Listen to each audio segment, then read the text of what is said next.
IPO हो तो ऐसा कि इस खास पेशकश में तमाम दर्शकों का बहुत बहुत स्वागत है। मैं हूं आपका दोस्त हर्ष वर्मा, हर बार की तरह। और इस बार जो हमारे साथ खास मेहमान जुड़ रहे हैं इस खास सेक्शन के लिए वो है अरुण केजरीवाल जी। सर धन्यवाद, बहुत बहुत थैंक यू सो मच हमारे साथ जुड़ने के लिए। नमस्कार। आपके सभी दर्शकों को भी नमस्कार, बोलिए जी। और मैं अपने दर्शकों को बता दूं कि सर फोन लाइन पे इसलिए जुड़ते हैं क्योंकि मैं कई बार ऐसा होता है कि फोन लाइन पे जुड़ते हैं क्योंकि जिस आईपीओ पे हम लोग चर्चा कर रहे होते हैं तो सर वहाँ पे कंपनियों की जो बहुत सारी विजिट्स होती हैं, फैक्ट्री विजिट और तमाम तरह की जो चीज़ें होती हैं उसको बारीकी से विश्लेषण कर रहे होते हैं। ग्राउंड रिपोर्ट जो होती है हमारे सामने वो लेकर आ रहे होते हैं यहाँ पर, तो उन चीज़ों के ऊपर जो है बहुत ही विस्तार से क्लैरिटी से हमें जानकारी मिल जाती है। तो सर सबसे पहले मैं लीप इंडिया से ही शुरुआत करना चाहूँगा इस आईपीओ को लेके। तो देखिए सबसे पहले आप लीप इंडिया के बारे में जाने, एक शब्द पैलेट जो होता है उसके बारे में जान लीजिए। पैलेट एक मजबूत लकड़ी, प्लास्टिक या फिर एक मेटल का प्लेटफॉर्म होता है जिस पर आप सामान काटर रखकर जो है वो फॉकलिफ्ट या फिर पैलेट ट्रक से आसानी से इसको उठाया जा सकता है और एक जगह से दूसरी जगह पर ले जाया जा सकता है। अब स्क्रीन पर हम लोग लेकर आते हैं यहाँ पर। अब कंपनी का जो देखिए मॉडल जो है वो पैलेट पूलिंग का ही है। यहाँ पे पायनियर कंपनी है, इसमें कंपनी पैलेट पूलिंग इंडस्ट्री में जो है कंपनी लीडिंग कंपनी है यहाँ पे। और पूरे पैन इंडिया में जो है कंपनी काफ़ी फोकस्ड है यहाँ पे। On demand asset pooling provider है कंपनी यहाँ पर। और अगर देखें तो करीब करीब 10,000 से ज़्यादा कस्टमर टच पॉइंट है कंपनी के पास यहाँ पर।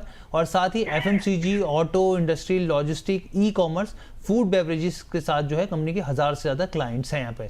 अगर आप देखेंगे तारीख 7 से लेकर 11 अगस्त तक खुला रहेगा ये आईपीओ। 14 अगस्त को इसकी लिस्टिंग होगी। फेस वैल्यू ₹1 प्रति शेयर के भाव पे है। प्राइस बैंड 151 से लेकर 159 रुपीज़ पे है। एक लॉट में 94 शेयर्स जो हैं वो होते हुए दिखेंगे। और इसके अलावा टोटल इशू साइज अगर आप देखेंगे तो करीब करीब 2480 करोड़ का ये आईपीओ है यहाँ पर। और साथ ही मैं आपको बता दूं कि फ्रेश इशू जो है इसमें करीब करीब यहाँ पे जो है 480 करोड़ और ज़्यादा जो नंबर है वो ऑफर फॉर सेल का है। 2000 करोड़ के आसपास का ये ऑफर फॉर सेल है।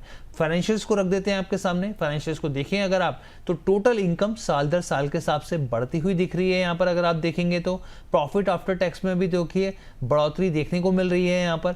एबिटा की बात करेंगे यहाँ पर तो इसमें भी साल दर साल के हिसाब से एक अच्छा रनअप देखने को मिल रहा है। बोरिंग जो है वो थोड़ी सी बढ़ती हुई जरूर दिख रही है। ग्रे मार्केट प्रीमियम क्या कह रहा है? ग्रे मार्केट प्रीमियम 16 रुपये दिखा रहा है। अपर प्राइस बैंड 159 का 175 के भाव पे लिस्टिंग की संभावना जो मौजूदा स्थिति दिखा रही है 10% का अपसाइड यहाँ पर दिख रहा है। अरुण सर लीप इंडिया को लेकर किस तरीके से देख रहे हैं फंडामेंटल और क्या सलाह रहेगी आपकी सर? हर्ष, आपने जो कंपनी के बारे में टिप्पणी करी उसमें एक चीज क्लैरिफाई कर देता हूं। ये पैलेट लकड़ी के ही होते हैं, प्लास्टिक या मेटल के पैलेट नहीं होते। आप जो बात कर रहे हो मेटल के, वो कंटेनर होते हैं जो ये पैलेट पे रखे जाते हैं और ये कंपनी सप्लाई करती है या वही पूलिंग सिस्टम में देती है जिससे कि कुछ ऑटो के पार्ट्स मैन्युफैक्चरर से ओईएम को सप्लाई हो सकते हैं।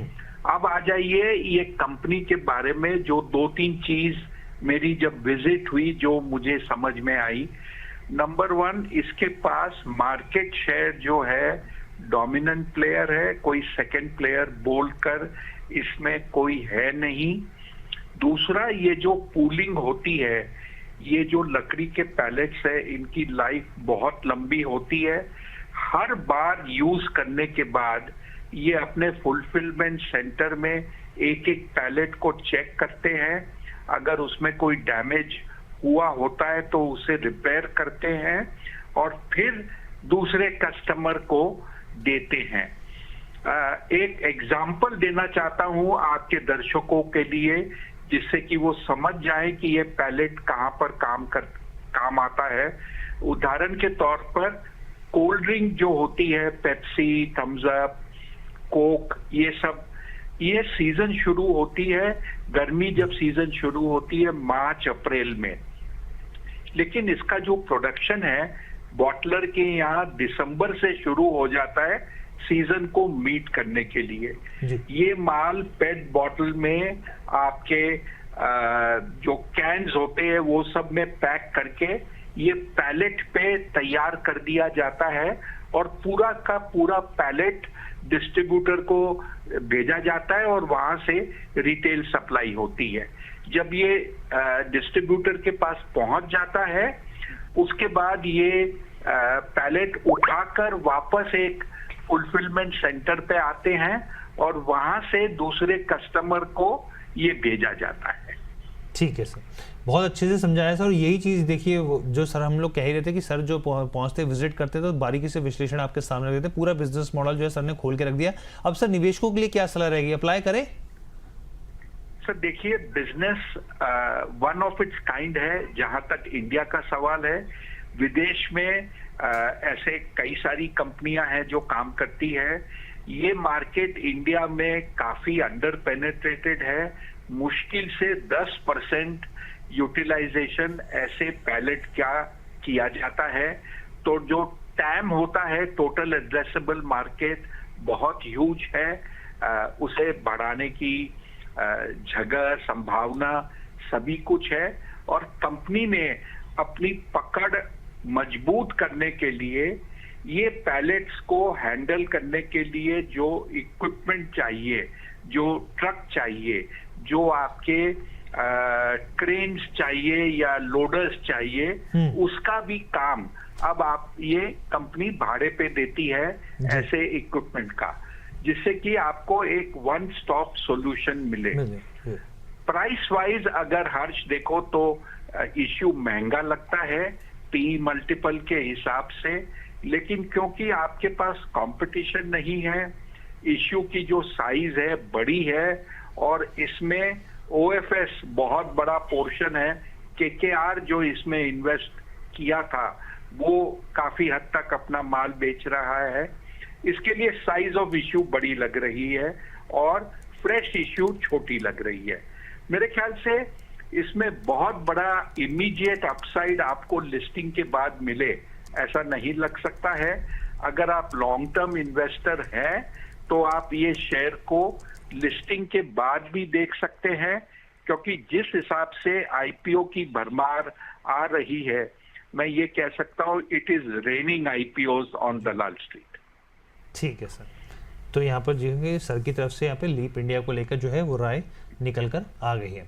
अब सर टेक्नोक्राफ्ट की बात कर रहे हैं, टेक्नोक्राफ्ट वेंचर को लेकर यहाँ पर ये जो दूसरा आईपीओ है, यहाँ पे एक मल्टी यहाँ पर disciplinary EPC engineering procurement construction company है, जो कि सरकारी और पब्लिक इंफ्रास्ट्रक्चर प्रोजेक्ट्स को जो ट्रंकी आधार पर जो होते हैं उनको पूरा किया जाता है। यहाँ पे सेगमेंट्स की बात करें यहाँ पर तो water, waterways, road, highway, electrical transmission, urban infrastructure और लंबे समय के ओईएम्स जो है उस पर सर्विस जो है कंपनी जो है इसमें शामिल है। यहाँ पर गवर्नमेंट से लेके तमाम जो अर्बन लोकल बॉडीज हैं उनके लिए कंपनी काम करती है, पब्लिक सेक्टर के लिए काम करती है। डेट 7 से लेकर 11 अगस्त तक जो है ये खुल गया है। यहाँ पे लिस्टिंग डेट जो है वो 14 तारीख रहेगी। फेस वैल्यू 10 रुपये प्रति शेयर के भाव है। प्राइस बैंड 200 से लेकर 212 है। एक लॉट में 70 शेयर्स होंगे। अगर हम लोग आगे बढ़ा जाए, आगे अगर हम लोग देखेंगे यहाँ पर तो अगली प्लेट एक बार लेकर आते हैं हम लोग यहाँ पर, तो आप यहाँ पे देखेंगे तो टोटल इशू साइज जो देखेंगे तो वो करीब करीब यहाँ पे 252 करोड़ का है। फ्रेश इशू 202 करोड़ आ जाता है। यहाँ पे ऑफर फॉर सेल जो है उसकी गुंजाइश कम है, यहाँ पर 50 करोड़ के आसपास रह जाती है। इसके अलावा फाइनेंशियल्स को टटोलें यहाँ पर, तो फाइनेंशियल्स को अगर हम लोग लेकर आए यहाँ पर तो आप ये देखिए कि यहाँ पर भी कमाई के हिसाब से देखेंगे तो साल दर साल के हिसाब से एक बढ़ोतरी जो है वो आपको देखने को मिलेगी। प्रॉफिटेबिलिटी की बात करेंगे यहाँ पर तो एक अच्छा जंप दिखेगा आपको। कामकाजी मुनाफे एबिटा की बात करेंगे तो यहाँ पर भी एक अच्छा जंप देखने को मिलेगा। यहाँ पे बोरोइंग भी हम लोगों ने नंबर जो है वो आपके सामने रख दी, वो लगभग स्टैग्नेंट आपको देखने को मिलेंगे। ग्रे मार्केट प्रीमियम 16 रुपये दिख रहा है यहाँ पे। अपर प्राइस बैंड के साथ जो हमने आपको बताया 212 रुपये, तो 228 के आसपास की अभी एस्टिमेट लिस्टिंग जो है वो दिखा रहा है करीब 7.5% के आसपास। सर टेक्नोक्राफ्ट वेंचर्स में क्या किया जाए, यहाँ पे दाव लगाया जा सकता है?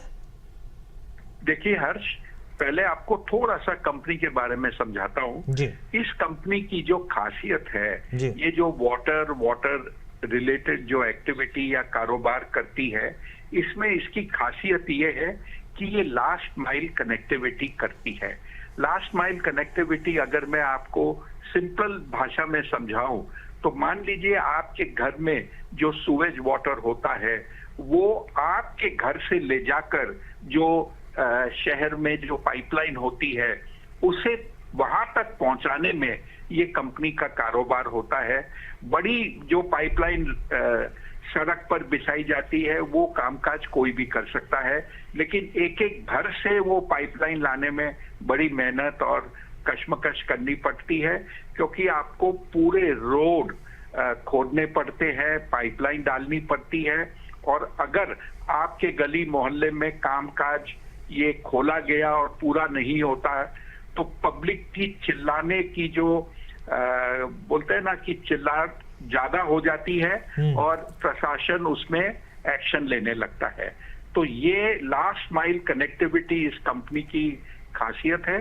बड़े प्रोजेक्ट करना, हाईवे करना, रोड बनाना, ये काफी आसान है, बट ये इसकी एक खासियत है। अब आ जाइए, Scalping made easy. Execute F&O trades with one tap. Open your free Demat account today. Investments in securities market are subject to market risks. Read all the related documents carefully before investing.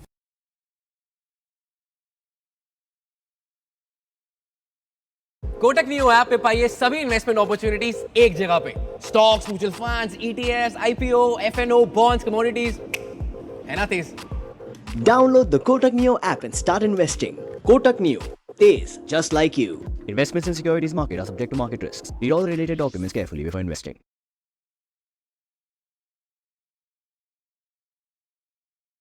अब आ जाइए grey market. Infrastructure company अगर वैसे देखे तो कई सारी कंपनियां listed है। एक कंपनी और दूसरी कंपनी में बहुत ज्यादा फर्क नहीं है, काफी कंपेटिटिव मार्केट है। बट ये कंपनी में ये एक्टिविटी करने के कारण इसके थोड़े से आप जो कहते हैं मार्क्स आप इसे ज्यादा दोगे।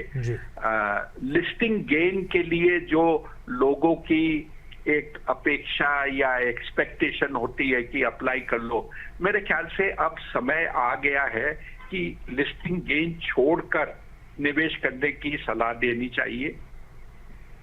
जी, लंबे अरसे में ये टाइप की कंपनियां का प्रदर्शन अच्छा रहता है, लेकिन लिस्टिंग गेन मिले या नहीं मिले ये कहना बहुत मुश्किल है। ये ध्यान में रखिए, 15-16 रुपया मतलब 8% भाव माहौल से बदल सकता है। और जियो पॉलिटिकल सिचुएशन जो चलता है, कल अगर कुछ और बॉम्ब फूट गए तो 15-16 रुपए कहाँ जाएंगे किसी को पता नहीं चलेगा। बिल्कुल। अच्छा सर, इन दोनों में से आपको कौन सा बेहतर विकल्प लग रहा है?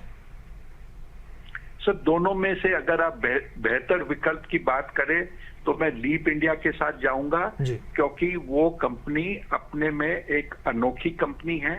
इस टाइप का बिजनेस इंडिया में और कोई करती नहीं है। तो एक opportunity, total addressable market, business, ये सब देखते हुए उसके अंदर में अपॉर्चुनिटी ज्यादा दिखती है बनिस्बत टेक्नोक्राफ्ट की। ठीक है Arun sir, thank you so much sir, बहुत बहुत धन्यवाद।